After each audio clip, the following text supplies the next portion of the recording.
सबसे पहले अगर हम रस की बात करें तो रस का जो शाब्दिक अर्थ होता है वो होता है आनंद। बच्चा बच्चा जानता है। हम 3-4 लाइनें स्टार्टिंग में देख लेते हैं पहले, ठीक है, जो पूछा जाता है डिजिट वाले क्वेश्चन से। तो अगर हम बात करते हैं रस का शाब्दिक अर्थ क्या होता है, तो रस का मतलब होता है गाइस आनंद होता है। और आनंद कैसा, जब भी हम किसी चीज को देखते हैं या फिर हमारे अंदर जो उन्मुखता होती है, हर्ष की व्याप्ति होती है, वही सर रस है। जैसे किसी गद्य और पद्य की बात करते हैं तो उसमें पद्य का ले लेते हैं और हम कहते हैं कि लयबद्ध चीज का काव्य को पढ़ने या सुनने से जिस आनंद की अनुभूति होती है उसे हम रस कहते हैं। सिंपल सी बात है, ठीक है। अब हम बात करते हैं रस की उत्पत्ति कहां से हुई थी। अब भाई रस की उत्पत्ति कहां से हुई थी। रस का संबंध श्री धातु से माना जाता है, जिसका अर्थ है जो बहता है, अर्थात जो भाव रूप में हृदय में बहता है मेरे भाई मेरी बहनों, उसी को रस कहते हैं। क्लियर। हृदय में बहने वाला भाव यानी आनंद की अनुभूति जो व्याप्त होती है, उन्मुख होती है, वही सर क्या है, रस है आपका। ठीक है ना, बहुत बढ़िया। अब बात आती है कि भैया रस को कहते क्या है। रस को दोस्तों कहते हैं काव्य की आत्मा या प्राण तत्व कहते हैं। तो जब भी क्वेश्चन में आए कि काव्य की आत्मा किसे हम कहते हैं, तो हम भैया कहते हैं रस को।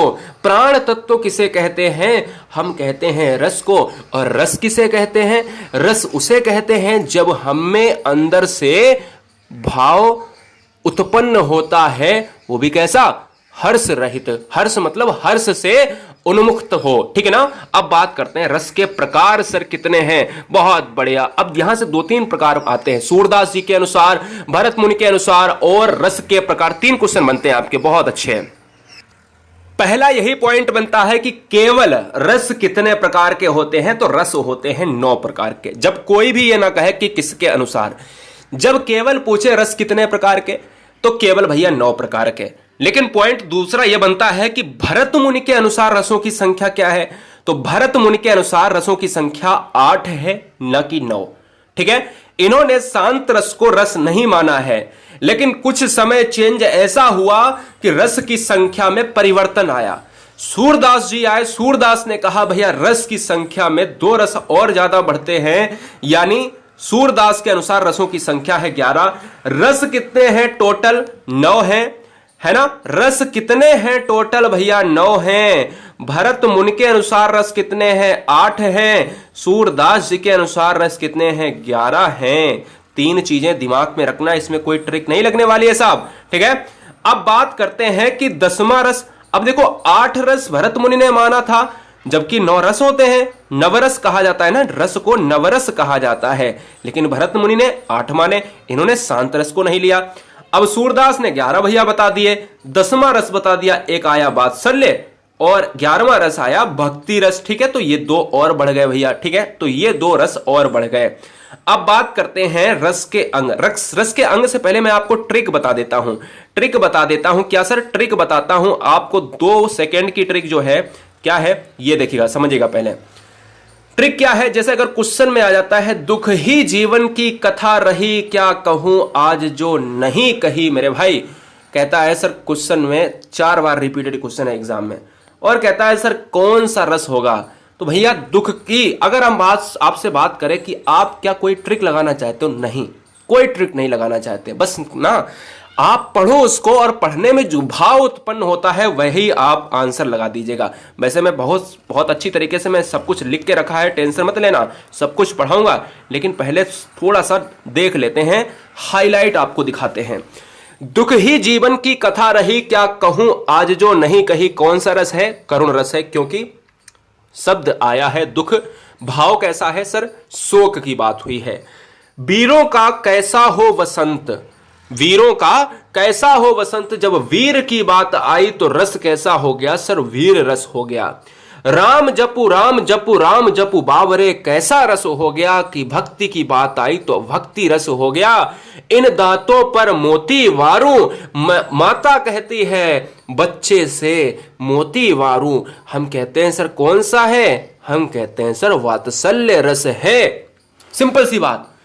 चार रस को डिफिनेशंस में बयान नहीं कर सकते मेरे भाई, क्योंकि आप इतने ब्रिलियंट हो। अगर सर दिमाग में ज्यादा बोझ लगा दिया तो क्वेश्चन गलत हो गया, और अगर सिंपल तरीके से कर गए एग्जाम हॉल में तो क्वेश्चन सही हो जाएगा।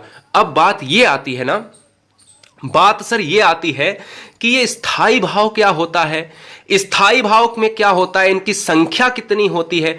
तो सबसे पहले रस के अंग पूछता है, सबसे पहले रस के अंग पूछता है मेरे भाई कि रस के अंग कितने होते हैं और रस का निम्नलिखित में से अंग कौन सा नहीं है। दो क्वेश्चन आते हैं, रस के कितने अंग होते हैं, 4, 3, 5, 6। तो मैं यहां पर 4 ही आपको दिखा रहा हूं, और रस का कौन सा निम्नलिखित में से अंग नहीं होता है, पिछली बार क्वेश्चन था। तो स्थाई भाव, विभाव, अनुभाव, संचारी भाव में से जो अलग होगा वही आंसर हो जाएगा। तो सबसे पहले पूरी नॉलेज लेंगे, रस के अंग स्थाई भाव, विभाव, अनुभाव और संचारी भाव। स्थाई भाव से क्वेश्चन आता है बहुत बार, कहता है ये बताओ स्थाई भाव की संख्या हिंदी के रसों में कितनी होती है।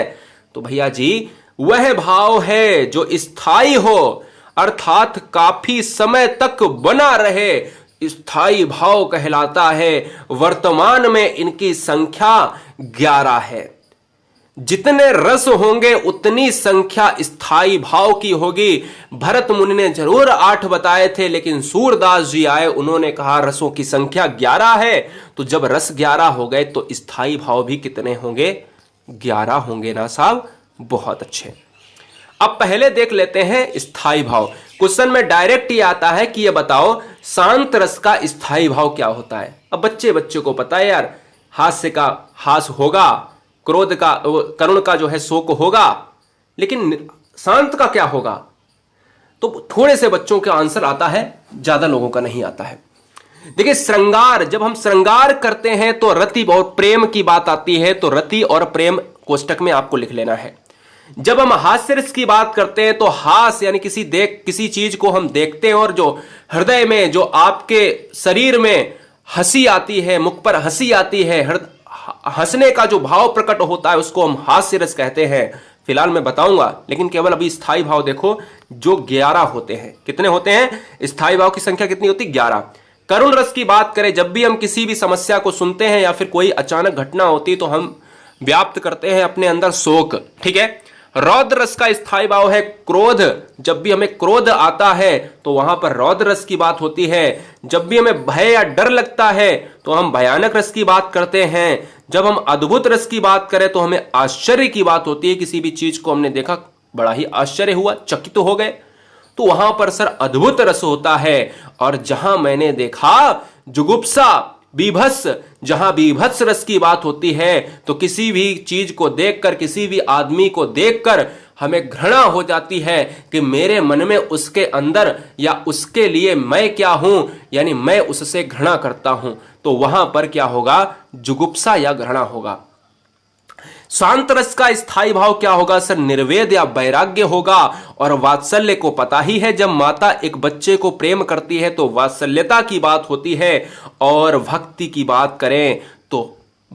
बात करें तो ईश्वरीय प्रेम की बात होती है। भगवत विषयक अनुराग, अनुराग मीन्स प्रेम होता है। और वीर की बात करें तो वीर में क्या होता है, एक योद्धा में उत्साह होता है। तो वीर रस में जो भाव होता है, स्थाई भाव होता है, तो वो होता है सर उत्साह वाला।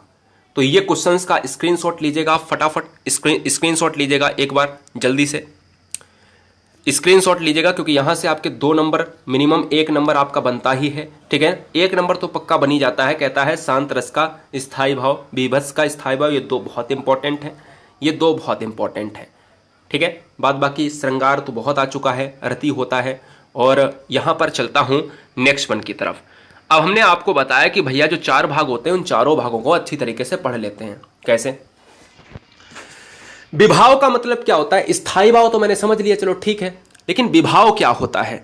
विभाव दोस्तों होता है जो व्यक्ति पदार्थ अन्य व्यक्ति के हृदय के भावों को जगाते हैं, उन्हें विभाव कहते हैं, अर्थात भाव को पैदा करने वाले। सामने कोई बैठा है और विभाव क्या होगा, सामने कोई बैठा है और किसी अन्य व्यक्ति के द्वारा किसी अन्य व्यक्ति को उसके मन में भाव को उत्पन्न करना विभाव कहलाता है। किसी बात को हमने सुना और मेरे अंदर उस बात को सुनकर हर्ष हुआ या शोक हुआ ये मेरे ऊपर उस बात पर डिपेंड करेगा, लेकिन जिसने कही है उसने तो भैया क्या जगाया है सर, विभाव जगाया है। ठीक है, ये विभाव हो गया। स्थायी भाव समझ गए थे। स्थायी भाव मैंने आपको बताया कि संख्या कितनी होती है, 11 होती है, जो हमेशा स्थायी रहते हैं, ज्यादा देर तक टिकते हैं।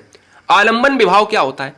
आलंबन विभाव होता है दोस्तों जिसका सहारा पाकर स्थायी भाव जगते हैं, आलंबन विभाव कहलाते हैं। जैसे फिल्म में हीरो हीरोइन, ठीक है, नाटक में कोई भी जो है आपका पात्र, नायक नायिका, ये लोग क्या करते हैं, ये लोग अपने कलाकारी की वजह से हम लोग देखते हैं और हमारे अंदर जो हर्ष उत्पन्न होता है, जो सुख होता है, जो दुख होता है, शोक होता है, ये वो जगाते हैं। यानी जिसका सहारा पाकर हम लोग इन्हें देखते हैं और इनको देखने के बाद क्या होता है, आलंबन विभाव पैदा होता है।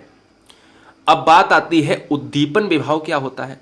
जिन वस्तुओं या परिस्थितियों को देखकर स्थायी भाव उद्दीपित होने लगता है, मतलब किसी ऐसी वस्तु को, जैसे प्रकृति, सुहावना, ये फिल्म के हीरोइन अभी तक केवल बात कर रहे थे तो आलंबन विभाव था, लेकिन अगर इन्होंने प्रकृति की बात करी, चांदनी की रात में डांस कर रहे हैं, ठीक है ना, सुहावने वातावरण में डांस कर रहे हैं, तो आपके भी मन में कुछ ना कुछ अब होने लगा और आप ही कहने लगे सर क्या बात है, अंदर से यही लगने लगा कि क्या बात है, मजा आ गया। एकांत स्थल की बात करते, उद्यान की बात करते, आपको वातावरण देखकर कहते सर कितने अच्छे फूल हैं और कितना बेहतरीन दृश्य है, तो जो मन में आपके उठा वही तो दोस्तों आपका उद्दीपन विभाव है, उद्दीपित होने लगा है, अर्थात भाव को बढ़ावा मिला है। ठीक है, याद रखेंगे। अच्छा, अनुभाव क्या होता है? इसमें एक क्वेश्चन आता है, स्थायी भाव की संख्या 11 है तो अनुभाव की संख्या क्या है? अनुभाव की संख्या है सर 8। अनुभाव भाव को व्यक्त करने वाले शारीरिक हरकतें, जैसे शरीर की हरकतें, इनकी संख्या 8 है। जैसे स्तंभ, स्तंभ का मतलब होता है कोई भी खंबा, मतलब एक जगह स्थिर। स्वेद, ये मनुष्य से ही रिलेटेड है, स्वेद मीन्स होता है पसीना। रोमांच, रोमांचकारी, मनुष्य से रिलेट करेगा। स्तंभ का मतलब यहां पर खंबा किस लिए है? एक जगह सीधा खड़ा होना। कंपन, स्वर, भंग, ये सर क्या होते हैं? ये सर होते हैं आपके अनुभव में भाव उत्पन्न करने वाले। अब बात आती है लास्ट वन की, संचारी भाव। इसके बाद हम अच्छी तरीके से आपको एग्जाम्पल से 5 मिनट में समझा देंगे। थोड़ी सी कठिन वीडियो लगेगी आपको, लेकिन मजा तो आ ही जाएगा। संचारी भाव क्या होता है? भाव ज्यादा देर तक ना रहे, अर्थात क्षणिक हो, इनकी कुल संख्या होती है 33, यानी स्थायी भाव संचारी भाव उल्टा होता है। देखो मैं आपको बताना चाहूंगा, जैसे स्वरों की संख्या होती है ना 11 हिंदी में, 33 संख्या होती है व्यंजन की, ऐसे ही स्थायी भाव में होती है 11 संख्या और संचारी भाव में होती है 33 संख्या। तो स्वर व्यंजन और स्थायी और संचारी दोनों लगभग आपको ट्रिक से मैंने याद करवा दिए, अब भूलोगे नहीं। संचारी भाव बिल्कुल स्थायी से उल्टा होता है। स्थायी का मतलब होता है स्थायी रहना, जो भाव हमेशा स्थायी रहे, और संचारी का मतलब है ज्यादा देर तक ना टिके, क्षणिक हो। इनकी संख्या कुल होती है 33। हर्ष, चिंता, गर्भ, शंका, निर्वेद, मोक्ष, रोग, उत्सुकता आदि ये संचारी भाव हैं। जब भी क्वेश्चन में आए कि सर कौन सा निम्नलिखित में से संचारी भाव है, तो आपको इन्हीं में से लगा देना है। क्यों? क्योंकि हर्ष क्या होता है? क्षणिक होता है। थोड़ी देर में आप मुस्कुराए कि मेरी जॉब लग गई, ठीक है, मेरी जॉब लग गई, 3-4 दिन बाद आपकी बढ़िया तरीके से क्षणिक हो गया, ठीक है ना, फिर बाद में आपकी शादी हो गई, आप क्या हो गया? रोने लगे, है ना, रोने लगे। और अगर मैं आपसे कह दूं चलो ठीक है, जॉब में आप थोड़ी देर में ज्यादा दिन तक हंसते रहे, 1-2 महीने 3 महीने, फिर आप क्या करें? दूसरी बात ले लो, कोई भी किसी भी बात ने कहा कि अच्छी खबर सुना दी और 15 मिनट बाद उसको बुरी खबर सुना दी, तो हर्ष था वो शोक में व्याप्त हो गया, वो क्या होगा? संचारी भाव होगा। तो अब देखो मैंने फिर से कहा, ये मैं आपको बता चुका हूं, पढ़ा चुका हूं अभी, दुख ही जीवन की कथा रही, क्या कहूं आज जो कही नहीं। ये ट्रिक क्या थी? करुण रस, क्योंकि दुख आया है। वीरों का हो कैसा बसंत कहीं, ये मैं बता रहा हूं आपको केवल ऐसे ही, क्योंकि अभी पूरा मैं स्टार्टिंग से फिर से पढ़ाऊंगा। ये मैं 4 आपको ये इसलिए बता रहा हूं कि आप कैसे पहचानो। वीरों का हो कैसा बसंत, बोले कौन सा रस? बोले वीर रस। क्योंकि वीरों की बात करी है। राम जपू राम जपू राम जपू बाबरे, क्योंकि भक्ति की बात हुई है तो भक्ति की बात हुई है। इन दांतों पर मोती वारूं, बोले वात्सल्य, यानी मां अपने बच्चे के बारे में बात कर रही है तो यहां पर वात्सल्य हो गया। अब एक एक उदाहरण समझते जाइएगा और समझ लीजिएगा बहुत अच्छी तरीके से, देखिएगा पूरी तरीके से मैंने आपको यहां पर बताया है, ठीक है, बहुत अच्छे। तो यहां पर देखिएगा सबसे पहले हम लेते हैं श्रृंगार रस। श्रृंगार रस में सबसे पहले आपको श्रृंगार, ये गलत यहां पर है, श्रृंगार लिखा कैसे जाता है, श्रृंगार लिखा जाता है सर ऐसे, ठीक है। श्रृंगार की बात करें तो इसका स्थायी भाव होता है सर प्रेम होता है, रति होता है, श्रृंगार की स्थायी भाव की संख्या, ठीक है। स्थायी भाव की अगर हम बात करें, संख्या की बात करें तो 11 होती है। एक जंगल है तेरी आंखों में, मैं जहां राह भूल जाता हूं, तू किसी रेल से गुजरती है, किसी पुल सा थर थराता हूं। क्या है? जंगल है तेरी आंखों में, नायक नायिका की बात कर रहा है सर, प्रेम की बात कर रहा है, रति की बात कर रहा है, जहां पर प्रेम उमड़े जिस एग्जाम्पल में, उसको आप लगा लेना है क्या, एग्जाम्पल में श्रृंगार रस लगा लेना है, और इसका स्थायी भाव होता है रति, ठीक है। अब बात करते हैं वीर रस की। खूब लड़ी मर्दानी, वह तो झांसी वाली रानी थी, वह खून कहो किस मतलब का, उबाल का नाम नहीं, ये पहला है। वह खून कहो किस मतलब का, जो आ सके देश के काम नहीं। ये सर क्या है, ये सर अंदर से बात कर रहा है सर, वीर रस की बात कर रहा है, तो यहां पर क्या हो जाएगा सर, वीर रस हो जाएगा। अब इसमें क्या मैं कह दूं क्या करुण रस हो जाएगा? जिंदगी में कोई भी कहे सर करुण रस, क्या मैं टमाटर को आलू बोल सकता हूं? नहीं। क्या मैं यहां पर करुण रस बोल सकता हूं कि भाई तुम्हारी आंखों में मुझे समुंदर दिखता है, तुम्हारी आंखों में मुझे नदी दिखती है, तुम्हारी आंखों में मुझे झरना दिखता है, तुम्हारी आंखों में मुझे स्विट्जरलैंड दिखता है, तो मैं वहां पर क्या शोक लगा दूंगा? नहीं ना। अब बात करते हैं करुण रस की। यह है सर करुण रस। जिस बच्ची ने कुछ नहीं पाया था, क्रूर हाथी ने अभी उसे जलाया था। क्या हो गया सर? स्थायी भाव शोक की बात हुई है।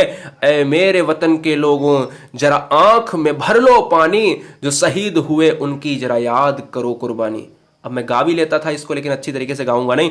फिलहाल अगर मैं बात करूं तो यहां पर आंख में भर लो पानी, कहीं ना कहीं याद करो कुर्बानी, जो शहीद हुए हैं, मरने पर कोई हंसता नहीं है मेरे भाई। यहां पर अगर कह रहे हैं करुण रस होगा, ठीक है ना साहब, बहुत बढ़िया। हास्य रस की बात करें, कैसे पहचानोगे? हास्य रस की बात करें, जब भी हमारे अंदर किसी को वेशभूषा देखकर हंसी आती है, मन में उद्गार उठता है, उसको हम हास्य रस का नाम देते हैं। हाथी जैसी देह है, गेंडे जैसी खाल, तरबूजे सी खोपड़ी, खरबूजे से गाल, है ना। तो यहां पर कहोगे सर क्या वीर रस हो जाएगा? क्या कोई योद्धा की बात हो रही है? नहीं ना। हाँ, यहां पर हास्य रस की बात हो रही है, स्थायी भाव हास्य हो जाएगा। रौद्र रस क्या होता है सर? रौद्र रस की बात करें तो यहां पर बड़ा ही रौद्र पराक्रम, ठीक है ना।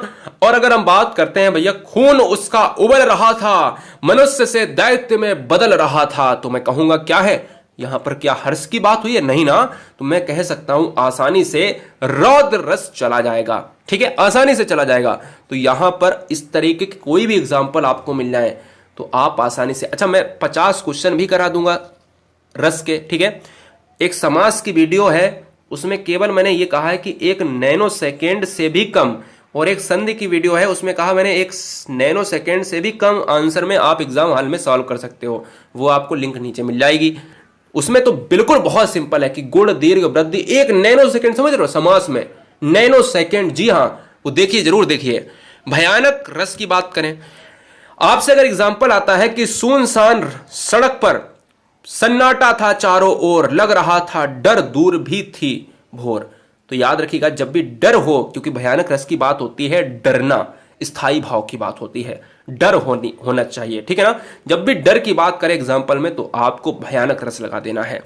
और लास्ट के 3-4 बचते हैं, कहता है विभत्स रस, गिद्ध और चील मंडरा रहे थे, चूहे को तड़पा रहे थे, चूहे को तड़पा रहे थे। यहां पर क्या होगा? यहां पर सर होगा विभत्स रस, तो आपको समझ में ही आ रहा होगा आसानी से, क्योंकि यहां पर, अच्छा मुझे कोई बताएगा कि सर विभत्स रस का वो क्या होता है, स्थायी भाव क्या होता है? तो मैं आपको बताना चाहूंगा कि जुगुप्सा की बात होती है, घृणा की बात होती है, तो वहां पर जुगुप्सा आ जाएगा। अद्भुत रस में क्या होता है? अद्भुत रस में आपका स्थायी भाव होता है आश्चर्य, जब भी हमें किसी चीज को देखकर आश्चर्य हो, चकित हो जाएं, वहां अद्भुत रस होता है। मछली चल के जमीन पर आई, अचंभा देखा ये साहिल भाई। अचंभा मतलब चकित हुआ मैं, और जैसे ही चकित हुआ कि मछली तो पानी में चलती है, जमीन पर चल के कैसे आई, और अगर जमीन पर आएगी तो पक्का ही मर जाएगी। ठीक है, तो राइट आंसर जाएगा सर अद्भुत के साथ, क्योंकि आश्चर्य हुआ, जो चीज पॉसिबल ही नहीं है। फिलहाल चलता हूं नेक्स्ट वन पर, शांत रस। ऐ मालिक तेरे बंदे हम, ऐसे हो हमारे करम, नेकी पर चलें और बंदी से टलें। तो मैं कहता हूं सर शांत रस के बारे में चला जाएगा। यहां पर एक और क्वेश्चन आता है कि शांत रस का जो स्थायी भाव क्या होता है, क्या मैं लगा सकता हूं निर्वेद? शांत रस का स्थायी भाव निर्वेद होता है, वैराग्य होता है, और यहां पर चला जाएगा वैराग्य के साथ, शांत रस के साथ। ऑप्शन नंबर जो भी हो क्लियर करना। ये तो बहुत सिंपल है क्वेश्चन। भक्ति रस और वात्सल्य रस, देखना एक सेकंड में उड़ जाएगा। रघुपति राघव राजा राम, कभी भी ईश्वर की बात आए तो भक्ति रस लगा देना। और भक्ति रस का जो स्थायी भाव होता है वो होता है भगवत विषयक अनुराग, यानी ईश्वरीय प्रेम होता है। पतित पावन सीताराम, रघुपति राघव राजा राम, पतित पावन सीताराम, भक्ति रस हो जाएगा। वात्सल्य रस कहां पर होता है सर? वात्सल्य रस होता है मैया मोरी मैं नहीं माखन खायो। बच्चे और मां के बीच में जो प्रेम है, चाहे वो झूठ बोले चाहे सच बोले, वहां पर वात्सल्यता झलकती है। ठीक है, ठीक है ना? तो यहां पर एक और मैं लेता हूं कि इन दांतों पर मोती वारूं, मैंने बताया ऊपर आपको, इन दांतों पर मोती वारूं, और राम जपू राम जपू राम जपू बावरे। तो जब भी राम रघुपति राघव सीता राम की बात आए, भगवान की बात आए तो भक्ति लगा देना, वात्सल्य की बात आए तो मैया और लल्ला में लगा देना। ठीक है, तो ये चीजें आपको दिमाग में रखनी है। अब बात आती है एक बार रिकॉल की, कि भैया अच्छा लगे तो यहां पर देखिएगा रस कितने प्रकार के होते हैं? 9 प्रकार के होते हैं। भरत मुनि ने कितने रस बताए हैं? 8 प्रकार के रस बताए हैं। सूरदास ने कितने रस बताए हैं सर? सूरदास ने बताए हैं 11 रस। ठीक है, याद रखेंगे, ये 3 क्वेश्चन बहुत इंपॉर्टेंट है। इसके अलावा एक और रिकॉल वाली बात है, आपको ये याद रखना है कि रस में कितने अंग जो हैं आपके स्थायी भाव में संख्या कितनी है? तो स्थायी भाव की संख्या दोस्तों कितनी है? स्थायी भाव की संख्या है आपकी 11, और संचारी भाव की संख्या है 33। ठीक है, याद रखेंगे।